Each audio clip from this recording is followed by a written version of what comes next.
बिस्मिल्लाहिर्रहमानिर्रहीम। Class last lecture में हमने मैक्सिमम लाइक्लीहुड एस्टिमेटर की एग्जांपल कर रहे थे। तो अब कुछ रिमार्क्स हैं जो मैं आपको मैक्सिमम लाइक्लीहुड एस्टिमेटर को मैथमेटिकली सॉल्व करने के लिए आपके लिए हेल्पफुल होंगे, वो थोड़ा सा मैं बता दूं आपको। क्लास के लास्ट में मैंने डिस्कस किया था कि जो प्रोबेबिलिटी हमारे पास जो थी, the joint probability distribution of this is, वो मैंने इस फॉर्मेट में, ब्लैक फॉर्मेट में डिस्ट्रीब्यूट किया था आपके साथ, ठीक है। लेकिन क्लास इसके अलावा भी नोटेशंस यूज़ की जा सकती हैं जॉइंट डिस्ट्रीब्यूशन के लिए। सर क्लास में भी अक्सर स्टूडेंट्स कन्फ्यूज़ होते हों कि जब मैं लिखता हूँ जॉइंट डिस्ट्रीब्यूशन या फिर joint probability distribution, probability distribution, तो क्लास पहले आप सिंपली देख लें कि प्रोबेबिलिटी डिस्ट्रीब्यूशन क्या होती है। सिंपली प्रोबेबिलिटी डिस्ट्रीब्यूशन अगर जॉइंट को हम निकाल दें तो बेटा ये सिंपली हमारे पास प्रोबेबिलिटी डिस्ट्रीब्यूशन एक है, ये सिंपली प्रोबेबिलिटी डिस्ट्रीब्यूशन दूसरी है, फिर इसी तरह ये सिंपली प्रोबेबिलिटी डिस्ट्रीब्यूशन जो है वो n के लिए है। इसी तरह यहाँ पे इसको इस अंदाज से भी लिखा जा सकता है कि ये भी सिंपली प्रोबेबिलिटी डिस्ट्रीब्यूशन को शो कर रही है, ये भी सिंपली प्रोबेबिलिटी डिस्ट्रीब्यूशन को शो कर रही है, और ये भी सिंपली प्रोबेबिलिटी डिस्ट्रीब्यूशन को शो कर रही है। अब जॉइंट तब लिखते हैं कि जब हम x1 x2 up to xn तक सभी की वैल्यूज को इकट्ठा कर लें मल्टीप्लाई के फॉर्म में, तो उस वक्त उसको जॉइंट प्रोबेबिलिटी डिस्ट्रीब्यूशन बोल देते हैं, ठीक है। तो क्लास इसको हमने इस तरह भी लिख सकते हैं और इस फॉर्मेट में भी लिख सकते हैं, स्लैश के फॉर्मेट में भी लिख सकते हैं, कॉमा और ये निकालने के बाद। अगर ये नहीं लिखना चाहता, क्योंकि अक्सर बुक्स में जो है ना वो कॉमा नहीं लगाया होता, तो उनमें स्लैश लगाया होता है, तो मैंने कहा इस नोटेशंस को भी लिख दूं ताकि आपको प्रॉब्लम सॉल्व करने में बरी ना हो आप। अब क्लास मैं आपको जो है वो मैक्सिमम लाइक्लीहुड को थोड़ा सा ग्राफिकली बता दूं। यहाँ पे थोड़ा सा बेटा, अगर मैं कहता हूं कि ये थीटा हमारे पास यहाँ पे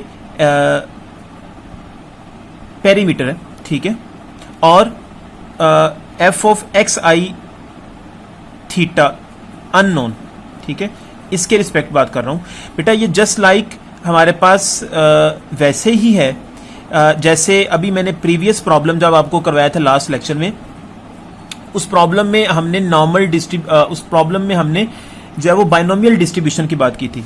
तो क्लास आपने ये जहन में रख लेना है कि ये वाली जो यहाँ पे जो चीज आएगी, ये फॉर्मूला आएगा बाइनोमियल डिस्ट्रीब्यूशन का, ठीक है। यहाँ पे हमारे पास जो भी फॉर्मूला हमारे पास गिवन होगा वो हम y एक्सिस पे लेंगे, और जो पेरीमीटर होगा उसका वो x एक्सिस पे लेंगे। अब क्लास लास्ट लेक्चर में आपने देखा होगा कि हमारे पास 0.4 पे हमारे पास मैक्सिमम लाइक्लीहुड था, ठीक है।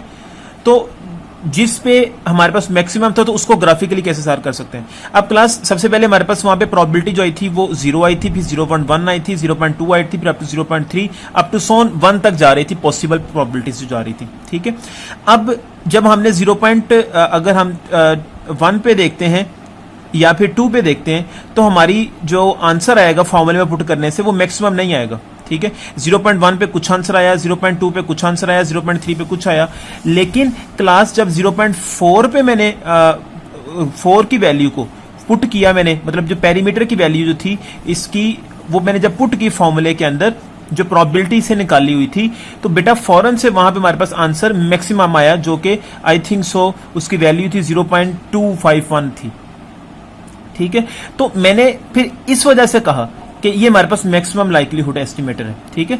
अदरवाइज इसके अलावा कोई भी वैल्यू पुट करें, 0.5 पुट करें तो वो यहां पे वैल्यू आ जाएगी, 0.6 पुट करें तो यहां पे आ जाएगी, और 1 पुट करें तो वो इस पेरीमीटर थीटा के ऊपर ही आ जाएगी हमारे पास, क्योंकि वो 0 है। अगर मैं आपको वैल्यूज दिखा देता हूं थोड़ा सा, तो आपको अगेन दिखा देता हूं ताकि आपको मेरा ये पॉइंट क्लियर हो जाए। 1 मिनट बेटा बस।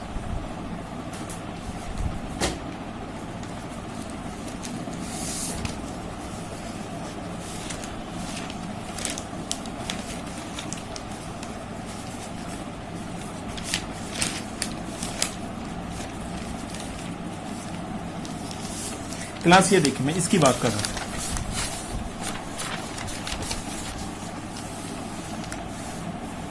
कि हमने यहां पे प्रोबेबिलिटीज पहले निकालनी है, ठीक है, 0, 0.1, 0.2, 0.3, वो सारी की सारी हमारे पास वो एक्स एक्सिस के ऊपर आ गई 1 तक। और फिर ये फॉर्मूला हमारे पास बाइनोमियल फॉर्मूला था, उसके अंदर वैल्यूज को पुट किया हमने, तो सबसे ज्यादा मैक्सिमम वैल्यू वो यहाँ पे आई है। ठीक है, तो इस वजह से हमने उसको मैक्सिमम लाइक्लीहुड एस्टिमेट कहा था, वो ग्राफिकली मैंने आपको दिखाया था ये। ठीक है, अब क्लास हम जो है वो एक प्रॉब्लम सेकेंडरी मार्क्स पे चलते हैं। इसका सेकेंडरी मार्क्स क्या है?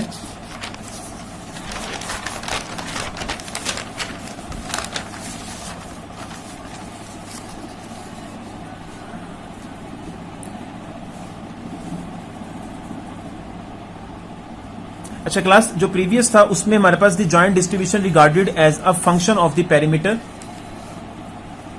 Theta is called the likelihood function of the sample. Usually इसको हम एल ऑफ थीटा से डिनोट करते हैं और इसको वो इस तरह मल्टीप्लाई के फॉर्मेट में लिख सकते हैं।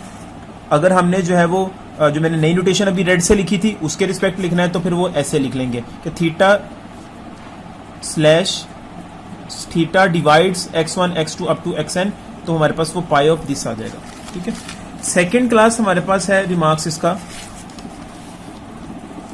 वो ये है कि we wish to estimate the unknown parameter theta by that value which maximize the likelihood function L of theta, such a value called the maximum likelihood estimator। मतलब जो यहां से वैल्यू हमारे पास आएगी L of theta से, वो हमारे पास जो होगा वो मैक्सिमम लाइक्लीहुड होगा। उसको हम कैसे निकालेंगे? उसको हम जो है वो क्लास हम पहले जो है वो हमारे पास उसका हम डेरिवेटिव लेंगे, हम L of थीटा का, जो हमारे पास जैसे प्रीवियस में बाइनोमियल का फॉर्मूला था, तो वो जब हमने बाइनोमियल के फॉर्मूले में हमने जब बाइनोमियल का जो फॉर्मूला था उसको क्लास हमने उसका डेरिवेटिव लेना है उसके पेरीमीटर के रिस्पेक्ट। ठीक है, और देन जब डेरिवेटिव लेना है फर्स्ट डेरिवेटिव, फिर उसको 0 के इक्वल रखना है। जब 0 के इक्वल रखेंगे तो क्लास वहां से जो वैल्यू थीटा की आएगी वो हमारे पास जो होगी वो हमारे पास जो वो मैक्सिमम लाइक्लीहुड होगी। ठीक है, और उसको मजीद कंफर्म करने के लिए हम उसका एक सेकंड डेरिवेटिव भी लेंगे। ठीक है, तो वो सेकंड डेरिवेटिव का आंसर लेस देन 0 होना चाहिए। अगर 0 आ जाएगा तो देन हम कह सकते हैं वो वाकई ही मैक्सिमम लाइक्लीहुड होगी। थर्ड क्लास हमारे पास यहाँ पे है, in practice it is often more convenient to find the maximum of the natural logarithm of the ln of L of theta instead of L of theta because of the fact that the maximum of the ln of L theta occurs at the same point value as the maximum of L of theta। अब class अभी हम next जो problem करेंगे उसमें हम पहले ln भी लेंगे। वो बेटा ln इस वजह से लेंगे क्योंकि log लेने से हमारे पास वो प्रॉब्लम आसान हो जाएगा कंपैरेटिवली, अदरवाइज उसकी कैलकुलेशन बहुत डिफिकल्ट हो रही होती है अगर हम ln ना लें। ठीक है, तो ln लेने से क्या होता है कि हमारे पास वो प्रॉब्लम जो है वो आसान हो जाता है। ठीक है, और सेकेंडली क्लास ln लेने से log लेने से हमारे पास ln ऑफ फंक्शन, ठीक है, और सिंपल फंक्शन जो हमारे पास होगा लाइक्लीहुड फंक्शन। बेटा इन दोनों का अगर हम सिंपल इसको सॉल्व करें तब भी आंसर सेम आता है, लाइक्लीहुड फंक्शन को मतलब डेरिवेटिव लेके देखें तो 0 के इक्वल रखें तो हमारे पास मैक्सिमम लाइक्लीहुड वही आएगा एज अगर हम ln पहले ले लें और बाद में उसका डेरिवेटिव लें तब भी आंसर पे कोई इफेक्ट नहीं होगा। जस्ट क्या होगा कि हमारे पास प्रॉब्लम आसान हो जाएगा, तो इस वजह से हम ln लेते हैं यहां पे। ठीक है, नेक्स्ट क्लास अब हम प्रॉब्लम करते हैं। प्रॉब्लम इज के consider the geometric distribution f of x p of q x minus 1 for this. इसमें q बेटा हमारे पास 1 माइनस p है। Find the maximum likelihood estimator of the p निकालना है। ठीक है, अब क्लास इसमें पहली चीज आपने निकालनी है only one experiment is perform, सिर्फ एक एक्सपेरिमेंट परफॉर्म हो, और secondly n experiment are perform. तो पहले हम वन एक्सपेरिमेंट जब परफॉर्म होता है तो उसके लिए हम यूज करते हैं। अब क्लास ये जस्ट लाइक प्रॉब्लम वैसे ही करना है जैसे प्रीवियस प्रॉब्लम किया था प्रीवियस लेक्चर में, उसमें हमारे पास यहाँ पे ज्योमेट्रिक की जगह पे बाइनोमियल डिस्ट्रीब्यूशन थी, अब यहाँ पे हमारे पास ज्योमेट्रिक डिस्ट्रीब्यूशन है।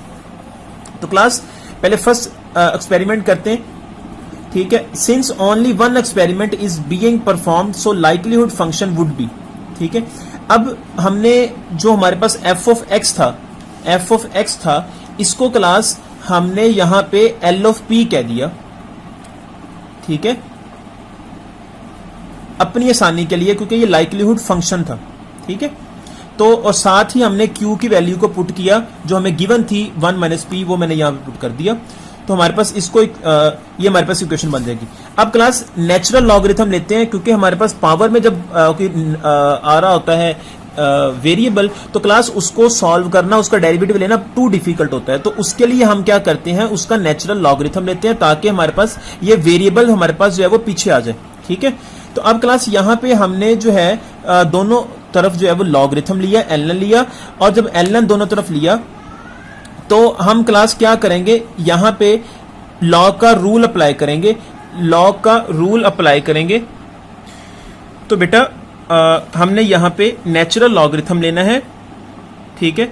अब जब नेचुरल लॉगरिथम लिया और उसका जब हमने थर्ड रूल अप्लाई किया, ठीक है, पहले प्रोडक्ट का, तो ln of p plus power पीछे आ जाएगी हमारे पास थर्ड रूल को अप्लाई करते हुए, ठीक है। तो ln ऑफ 1 माइनस पी आ जाएगा, लॉ के रूल को अप्लाई करके हमने इसको सॉल्व कर लिया। और नेक्स्ट क्लास जो है वो हमने सेकंड स्टेप में क्या करना है, हमने उसका पार्शियल डेरिवेटिव लेना है, ठीक है। ये मैं लास्ट टाइम भी डिस्कस कर चुका था, अब फिर अगेन बता रहा हूं कि बेटा यहां पे पार्शियल डेरिवेटिव भी लिया जा सकता है और ऑर्डिनरी डेरिवेटिव भी लिया जा सकता है। उसकी रीजन ये है क्योंकि हमारे पास यहाँ पे पार्शियल, यहाँ पे कुछ बुक ने, जो शेर मोहम्मद चौधरी ने पार्शियल से लिया हुआ है, और दूसरी ने जो डोगरोड की बुक है उसने ऑर्डिनरी से लिया हुआ डेरिवेटिव। क्लास दोनों का आंसर सेम इस वजह से आएगा क्योंकि हमारे पास यहाँ पे इंडिपेंडेंट वेरिएबल एक ही है, ठीक है। इस वजह से इसमें कोई डिफरेंस नहीं है। अगर इंडिपेंडेंट वेरिएबल एक से ज्यादा होंगे तो देन वहां पे हम पार्शियल का आंसर डिफरेंट आएगा ऑर्डिनरी से, इस वजह से इसमें कोई इफेक्ट नहीं होता। तो क्लास डेरिवेटिव लेने से हमारे पास ये चीज आ जाएगी। नेक्स्ट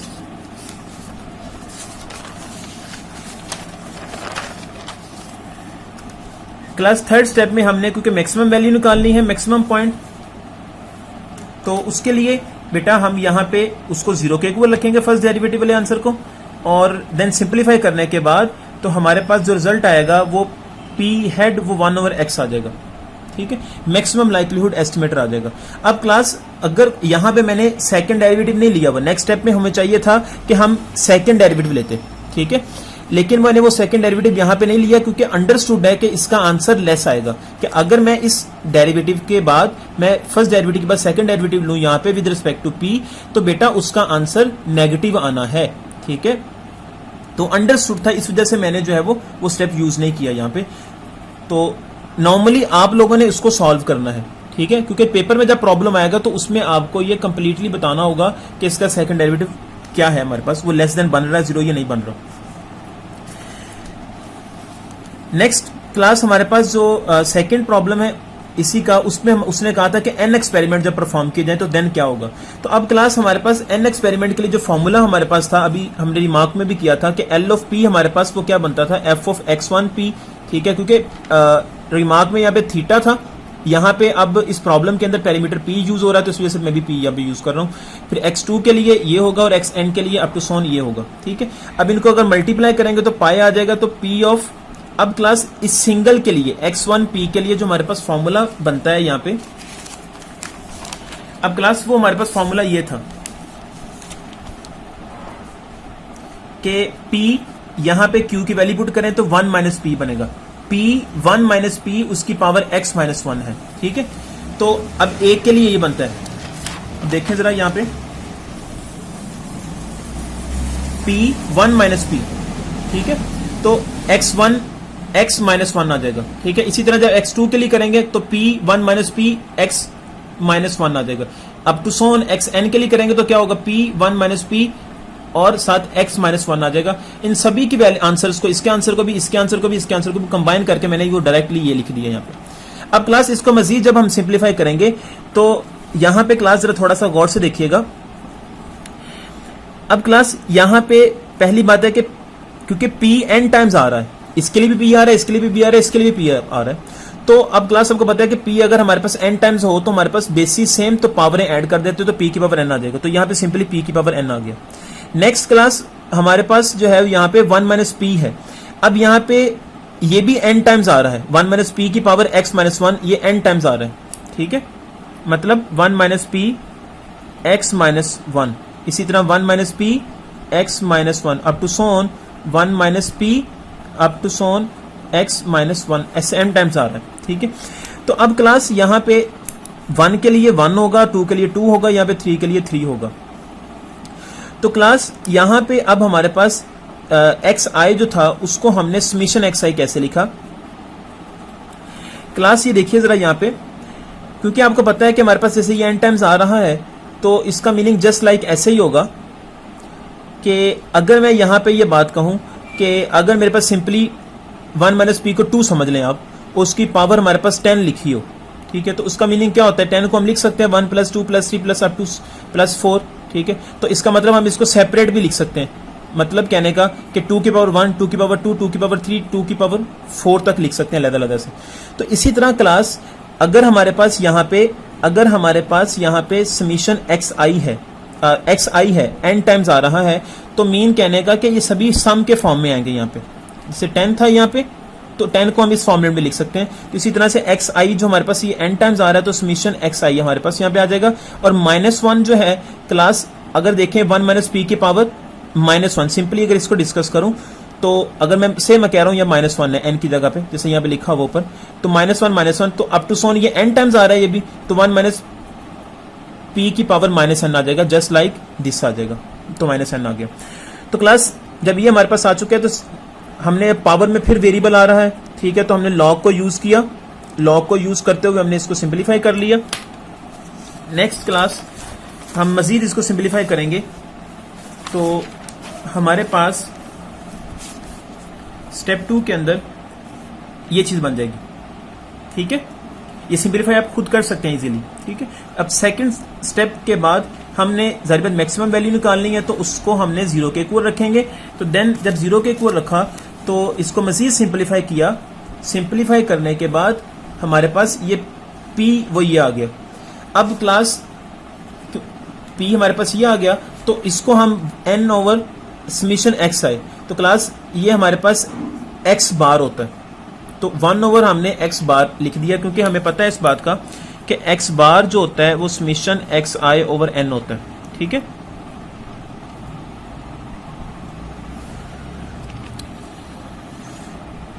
और ये हमारे पास एस्टिमेटर होगा, ये अंडरस्टूड है। मैंने लास्ट टाइम भी प्रीवियस में मैंने बोला कि मैंने यहाँ पे भी नहीं जो है वो सेकंड डेरिवेटिव लिया। आपने बेटा इस स्टेप के बाद सेकंड डेरिवेटिव ले लेना है इसका। जब सेकंड डेरिवेटिव लेंगे तो इसका अंडरस्टूड आंसर जो है वो नेगेटिव आएगा विद रिस्पेक्ट टू पी लेना है, ठीक है जी। तो हेंस हम कह सकते हैं कि ये हमारे पास उसका मैक्सिमम लाइक्लीहुड एस्टिमेटर आ जाएगा। बेटा शेर मोहम्मद चौधरी की बुक से जो स्टैटिस्टिकल थ्योरी है पार्ट 2, उसमें आपने जो है वो बाकी जो प्रॉब्लम्स हैं, एग्जांपल नंबर 15.12, 15.13, 15.14, 15.15, ठीक है, ये पेज नंबर 89 to 92, बेटा ये आपने खुद से करने हैं सेम इसी रूल्स को अप्लाई करते हुए। बेटा शेर मोहम्मद चौधरी की बुक में उसने सेकंड डेरिवेटिव अक्सर में नहीं लिया हुआ, उसने वो अंडरस्टूड समझ के किया हुआ है, लेकिन आप लोगों ने बेटा एहतियातन उसको आपने चेक करना है, क्योंकि पेपर में जब प्रॉब्लम आपको आना है तो वहां पे आपको पता नहीं होगा कि आइदर के ये हमारे पास मैक्सिमम लाइक्लीहुड एस्टिमेटर आता है या नहीं आता। तो उसके लिए आपको सेकंड डेरिवेटिव देखना होगा कि वो लेस देन 0 बनना चाहिए, ठीक है। नेक्स्ट क्लास हम जो है वो प्रॉब्लम करते हैं, जो डोग्रोड की बुक है प्रोबेबिलिटी थ्योरी ऑफ स्टैटिस्टिक्स, वहां से एक प्रॉब्लम करते हैं और फिर then limitations of maximum likelihood estimator पे भी आते हैं।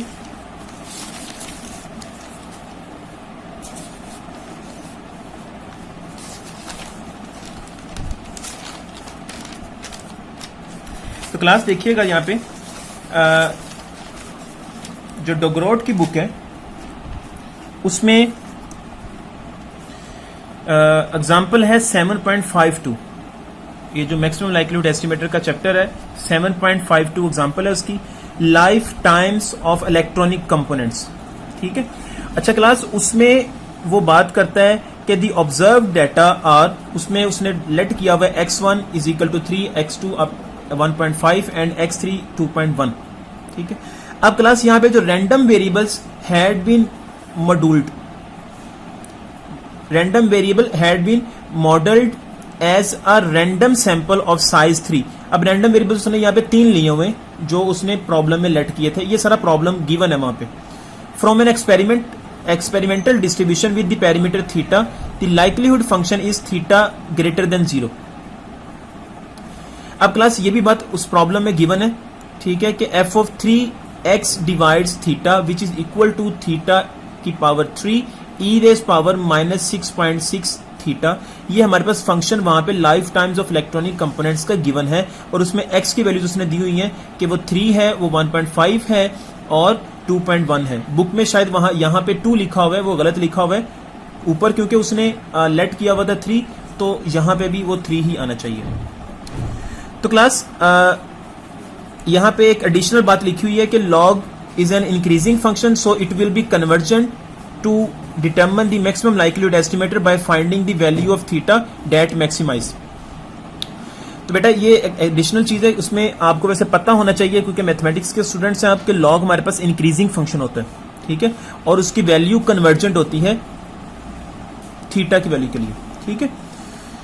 तो क्लास सबसे पहले हमें स्टेप वही करना है, पहले एल ऑफ थीटा कह लिया इसको, जो लाइक्लीहुड फंक्शन था जो हमारे पास गिवन था, उसका यहाँ पे डायरेक्ट स्टेप कर रहा हूं कि दोनों तरफ उसने लॉग भी ले लिया, इसके दोनों तरफ उसने लॉग भी ले लिया, साथ उसने लेट भी कर लिया। तो बेटा ये हमारे पास चीज आ जाएगी। इसके बाद बेटा लॉग की प्रॉपर्टीज को यूज किया तो हमारे पास ये चीज आ जाएगी। देन सिंप्लीफिकेशन की तो अल्टीमेट हमारे पास एल ऑफ थीटा का रिजल्ट ये आ जाएगा। सेकेंड स्टेप में क्लास हम क्या करेंगे, सेकेंड स्टेप में हम जो है वो उसका डेरिवेटिव लेंगे, क्योंकि लॉग के बाद हम डेरिवेटिव लेते हैं, उसका फर्स्ट डेरिवेटिव लिया। यहाँ पे आप देखें क्योंकि डोग्रोड की बुक है, उसने जो है वो यहाँ पे ऑर्डिनरी डेरिवेटिव यूज, यहाँ पे उसने जो है वो ऑर्डिनरी डेरिवेटिव यूज किया हुआ है, उसने पार्शियल डेरिवेटिव यूज नहीं किया, इसमें वरी नहीं होना अपने क्लास। तो क्लास यहाँ पे जो मैक्सिमाइज करने के लिए हमने क्या करना है, इस फर्स्ट डेरिवेटिव को इक्वल टू 0 रखना है। जब फर्स्ट डेरिवेटिव को इक्वल टू 0 रखेंगे तो सिंप्लीफिकेशन करने के बाद थीटा की वैल्यू आ जाएगी 0.455, ठीक है। अब इसकी कि क्या अब हमारे पास ये एस्टिमेटर आया है, मैक्सिमम लाइक्लीहुड एस्टिमेटर है, तो इसको चेक करने के लिए क्लास हम इसका सेकंड डेरिवेटिव लेंगे, इसका हम तो क्लास यहां पे हमारे पास वो थीटा आ जाएगा 0.455, ठीक है जी। अब नेक्स्ट क्लास इसको अब क्लैरिफिकेशन के लिए हम यहां पे जो है वो उसका सेकंड डेरिवेटिव भी लेंगे। तो बेटा जब हम इसका सेकंड डेरिवेटिव लेंगे तो हम देखते हैं कि इसका आंसर लेस देन आ जाएगा। तो दिस शोज दैट कि हमारे पास थीटा इज इक्वल टू 0.455 पे मैक्सिमम लाइक्लीहुड एस्टिमेटर है, ठीक है।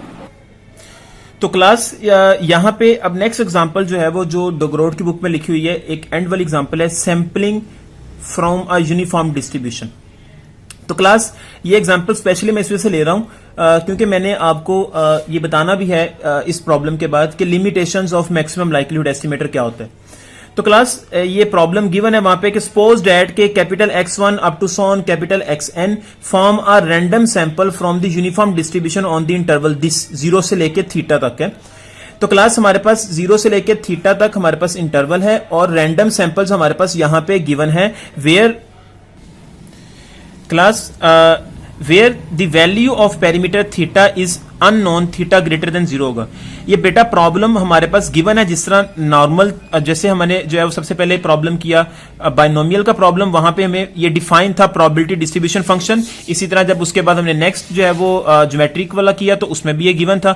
इसी तरह यहाँ पे यूनिफॉर्म डिस्ट्रीब्यूशन के लिए भी हमारे पास यहाँ पे गिवन है कि जो प्रोबेबिलिटी डिस्ट्रीब्यूशन है हमारे पास वो 1/θ है फॉर 0 से लेके थीटा तक। अगर हम ग्राफिकली देखें तो बेटा हमारे पास वो इस तरह होता है कि अगर थीटा हम एक्स एक्सिस पे लें जो कि जो हमारे पास यहाँ पे पेरीमीटर है और जो उसका रिजल्ट आएगा, जो उसका जो बेसिकली प्रोबेबिलिटी डिस्ट्रीब्यूशन होती है बेटा वो हमेशा वाई एक्सिस पे आता है, जो हमारे पास फॉर्मूला होता है, ठीक है। तो ये हमारे पास यहां तक प्रॉब्लम गिवन है। तो नेक्स्ट क्लास अब हमने क्या करना है, क्योंकि हमने इसको बताना है कि इसका मैक्सिमम लाइक्लीहुड एस्टिमेटर, तो इसके लिए क्लास हम यहां पे क्या करते हैं, पहले हम क्योंकि n ऑब्जर्वेशंस थी हमारे पास तो हम उनको इकट्ठा करते हैं। n ऑब्जर्वेशंस को जब इकट्ठा करेंगे तो उसके लिए हम वर्ड बोल देंगे जॉइंट प्रोबेबिलिटी डिस्ट्रीब्यूशन फंक्शन। तो class x1 up to so on xn तक चली जाएगी वो, ठीक है।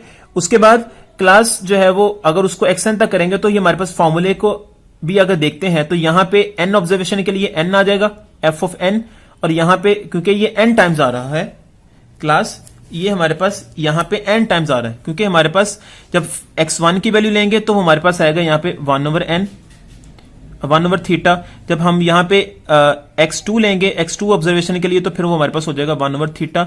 इसी तरह अप टू सोन ये 1/थीटा बनता जाएगा, ठीक है। अब बेटा ये n टाइम्स आ रहा है तो इस वजह से हम यहां पे इसकी पावर बेसिस से हम पावरें जमा कर देंगे तो n आ जाएगा फॉर एक्स आई 0 से लेकर थीटा तक। यहां पे ये जॉइंट प्रोबेबिलिटी डिस्ट्रीब्यूशन फंक्शन बन जाएगा। इसके अलावा बेटा हमारे पास ये 0 होता है। तो क्लास इसको अब हमने जॉइंट प्रोबेबिलिटी डिस्ट्रीब्यूशन फंक्शन बना लिया।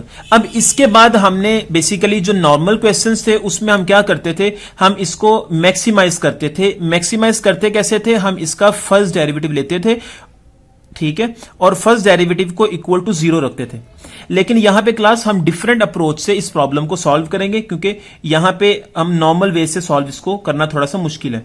तो क्लास पहले मैं आपको ये बात जरा समझा दूं कि जिस तरह हमारे पास ये n ऑब्जर्वेशन थी, तो यहां पे अगर मैं 5 ऑब्जर्वेशन लेता हूं, understand take x1 up to so on x5 तक, तो बेटा हमारे पास जो फंक्शन होगा वो 1/थीटा की पावर 5 होगा। जिस तरह मैंने अभी n के लिए बताया था आपको ऊपर कि वो हमारे पास क्या बनता है, 1 के लिए 1/थीटा, 2 के लिए 1/थीटा अप टू सोन, तो 1/n तक होगा हमारे पास होल के लिए 1/थीटा की पावर n। तो इसी तरह अगर 5 के लिए देखो तो हमारे पास वो ये आएगा। तो अब मैक्सिमाइज करना है इसको 5 के लिए अगर देखते हैं हम, तो बेटा मैक्सिमाइज कैसे करेंगे, मैक्सिमाइज तो ऐसे ही होगा ना, क्योंकि हमारे पास ये वैल्यूज हैं जो एंड वाली वैल्यू होती है, मतलब जो एक्स आई मतलब x1 लेस देन होगा थीटा से, जो इसका मतलब एस्टिमेटर जो हमारे पास होगा, थीटा बेसिकली हमारे पास पेरीमीटर है, यहां पे जो पेरीमीटर होगा वो हमारे पास ग्रेटर होगा x1 से, हर वैल्यू के से। x2 इधर से थीटा भी ग्रेटर होगा x2 से, अप टू सोन ये पेरीमीटर भी जो है वो ग्रेटर होगा x5 से, तमाम वैल्यू से, ठीक है। क्योंकि 5 वैल्यू थी तो हमारे पास इस थीटा का आंसर हमेशा ग्रेटर आना चाहिए, ठीक है। तो अब क्लास अगर हम इसका डेरिवेटिव लेते हैं, अगर हम अब इसको हम जो है वो अपने जो है वो nth रूल पे अप्लाई करके देखते हैं, तो क्लास अगर nth रूल पे अप्लाई करते हैं तो maximum likelihood estimator of for theta for which theta greater than or equal to x i i 1 से लेकर n तक, जैसा मैंने 5 के लिए किया इसी तरह आपने n के लिए किया, एंड मैक्सिमाइज 1/थीटा की पावर n हो जाएगी। जैसे 1/5 थीटा की पावर 5 थी, इसी तरह 1/थीटा की पावर n हो जाएगी। तो क्लास अब मैक्सिमाइज करने के लिए मैं यहां पे इसका जब मैंने डेरिवेटिव लिया, फर्स्ट डेरिवेटिव लिया, तो इसका आंसर बेटा लेस देन आया, नेगेटिव आया। तो लेस देन 0 मतलब बेटा ये होता है कि हमारे पास जो है वो डिक्रीजिंग फंक्शन होता है। अब बेटा ये प्रॉब्लम डिफरेंट अप्रोच से हम सॉल्व कर रहे हैं, तो इस वजह से मैं आपको बता रहा हूं यहां पे बेसिकली तो हम यहां पे ये करते थे, जब ये डेरिवेटिव आ जाता था इसको इक्वल टू 0 रखते थे, और देन जो है वो 0 रखने के बाद हम उसकी देखते थे उसका आंसर क्या आता है एस्टिमेटर का, थीटा का। लेकिन बेटा जब 0 के इक्वल रखते हैं तो हमारे पास यहां पे सारा कुछ 0 हो जाता है। आप इसको सॉल्व करके देखिएगा तो सारा कुछ 0 हो जाएगा। तो क्लास इस वजह से हम यहां पे डिफरेंट अप्रोच से कर रहे हैं। तो हमने देखा कि यहां पे ये डिक्रीजिंग फंक्शन है, ठीक है बेटा। आपको पता है कि अगर डिक्रीजिंग फंक्शन हमारे पास यहां पे आ गए, मैथमेटिक्स में हमने पढ़ा हुआ है कि अगर आंसर लेस देन 0 हो तो वो फंक्शन हमारे पास ओपन इंटरवल के लिए डिक्रीजिंग होता है। तो अब बेटा यहां पे हमारे पास ये क्योंकि डिक्रीजिंग फंक्शन है तो इस वजह से हम कह सकते हैं कि जो अब देखें क्लास यहां पे जो अगर डिक्रीजिंग फंक्शन की बात करते हैं तो डिक्रीजिंग फंक्शन मीन कि अगर जब मैं 0 पुट करता हूं इस फंक्शन के अंदर, ठीक है, तो मेरे पास आंसर यहां पे आएगा क्योंकि यूनिफॉर्म था। जब 1 पुट करता हूं तो यहां पे आएगा, 2 पुट करता हूं यहां पे आएगा, 3 पुट करता हूं अप टू सो ऑन, ऐसे चलता जाएगा, ठीक है। अब क्लास यहां पे इस ग्राफ के अंदर तो मैंने आपको समझाने के लिए लिख दिया यहां पे कि यूनिफॉर्मली डिस्ट्रीब्यूशन हमारे पास यहां पे हो रही है, क्योंकि जो मैं वैल्यू बड़ी पुट करता जाऊंगा, जैसे मैं यहां पे 1 पुट किया, पहले 1 पुट किया यहां पे तो 1/1 आएगा आंसर। जब मैं यहां पे 2 पुट करूंगा तो बेटा इसका आंसर जो है वो छोटा आएगा, मतलब ये नीचे चला जाएगा ग्राफ।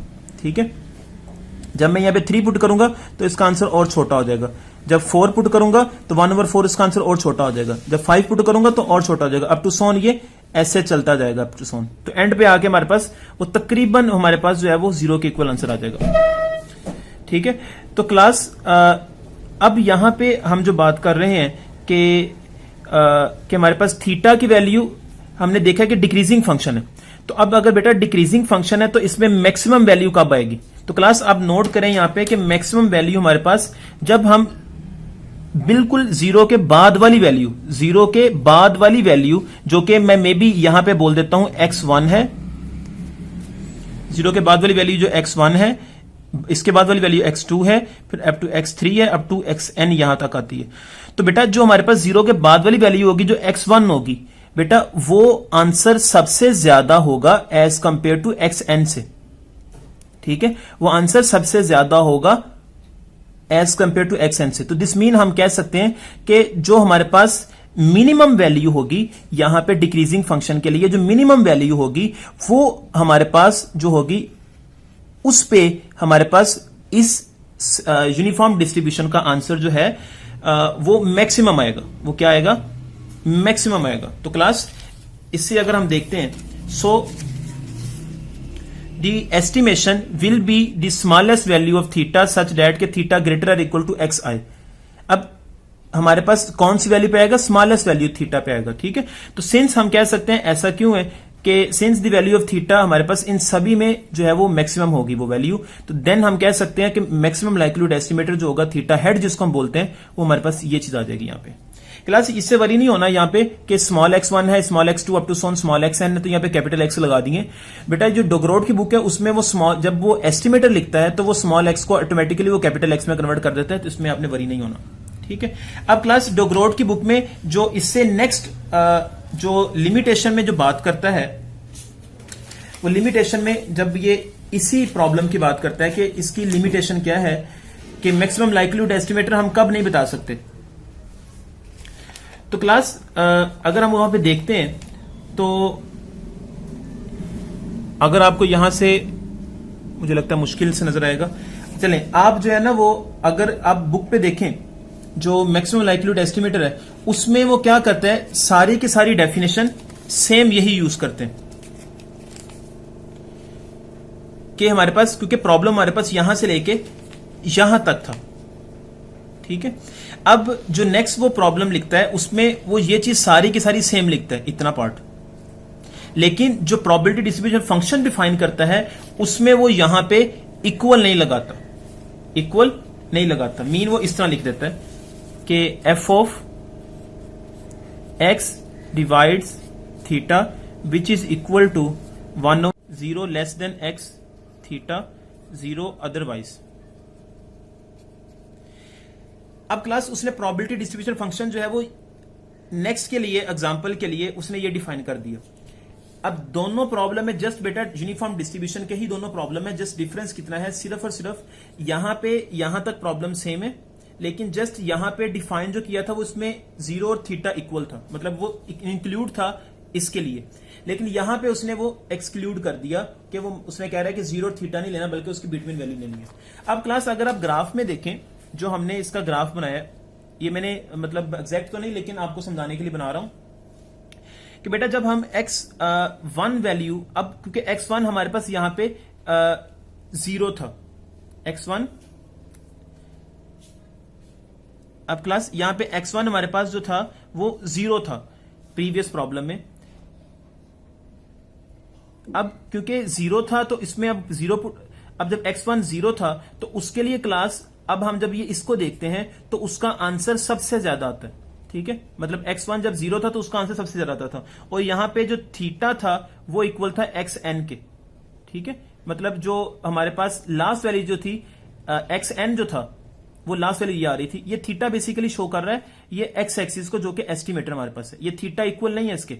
ठीक है, तो क्लास अब यहां पे x1 जब 0 था तो उसके लिए आंसर मैक्सिमम था। अब क्योंकि नेक्स्ट जब हम अब प्रॉब्लम ले रहे हैं उसमें हमने 0 इंक्लूड ही नहीं किया, अब जब 0 इंक्लूड ही नहीं है तो उस वक्त हमारे पास क्योंकि ऊपर तो जो प्रॉब्लम के अंदर डिफाइन है वो इंटरवल तो डिफाइन हमारे पास 0 से लेके थीटा तक है, ठीक है।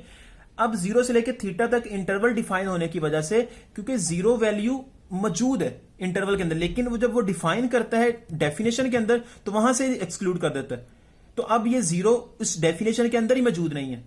जब मैंने यहां पे लिखा है ना ये वाली कि 0 अब इसके अंदर मौजूद ही नहीं है, तो इस वजह से हम ये कह सकते हैं कि ये हमारे पास जो है क्या है, ये हमारे पास जो है वो इंक्लूड नहीं है, जिसकी वजह से ये मैक्सिमम लाइक्लीहुड एस्टिमेटर आता ही 0 पे था। तो इस वजह से हम कह सकते हैं कि ये लिमिटेशन है कि अगर हम प्रोबेबिलिटी डिस्ट्रीब्यूशन की डेफिनेशन को चेंज कर दें तो देन हमारे पास मैक्सिमम लाइक्लीहुड एस्टिमेटर हम नहीं बता सकते, क्योंकि हमारे पास यहां पे डिफाइन है 0 से लेके थीटा तक। अगर यहां पे 0 ना होता तो देन हमारे पास हो सकता था मैक्सिमम लाइक्लीहुड एस्टिमेटर। अब यहां पे 0 मौजूद है, तो इस वजह से हम जो है वो यहां पे कह सकते हैं कि ये हमारे पास मैक्सिमम लाइक्लीहुड एस्टिमेटर इसके लिए एग्जिस्ट नहीं करेगा इस प्रॉब्लम के लिए। उम्मीद है कि बेटा आपको ये लेक्चर समझ आया होगा। अगर आपको कोई प्रॉब्लम है, कोई समझ नहीं आई, तो बेटा आप जो है वो कमेंट में बात कर सकते हैं। ओके जी, अल्लाह हाफिज।